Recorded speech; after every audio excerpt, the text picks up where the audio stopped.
8 Mart Kadınlar Bayramınız mübarek. Sizlere hediyemiz gül çiçek. Bizim aziz hanımlar bayramınız mübarek. Çöhrenizde her zaman tebessüm görek. 8 Mart Kadınlar Bayramınız mübarek. Bugün 8 Mart günü. Bugün sen bayram.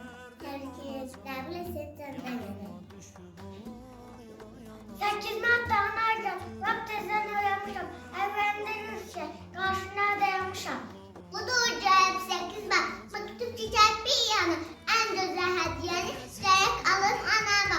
Analar ne istersin? Ne için sevsin? Her gözüne değende üzülü gözlere yüzü. Bilirim ki ne alsın. Diyecek ki bir dersin. Sen özün güzel balan en güzel hediyesen. Ana hayatımda sormasın. Bugün 8 Mart günü kadınların günüdür.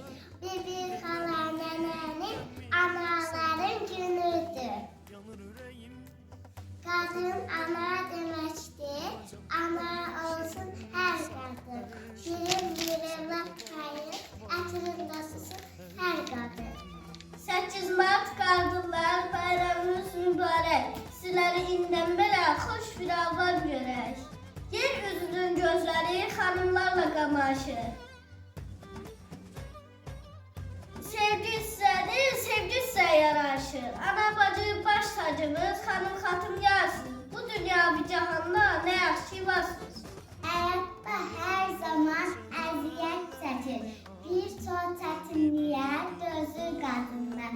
Bəzən də günah kimi güləcək sərir. Bəzən də göz yaşı tökür qadınlar. Evləri qadınsız düşünün gərək. Qadınlar zinətdir, dəyərimdir. Hərəsi bir verilən mələk cənnətə aparan yoldur qadınlar.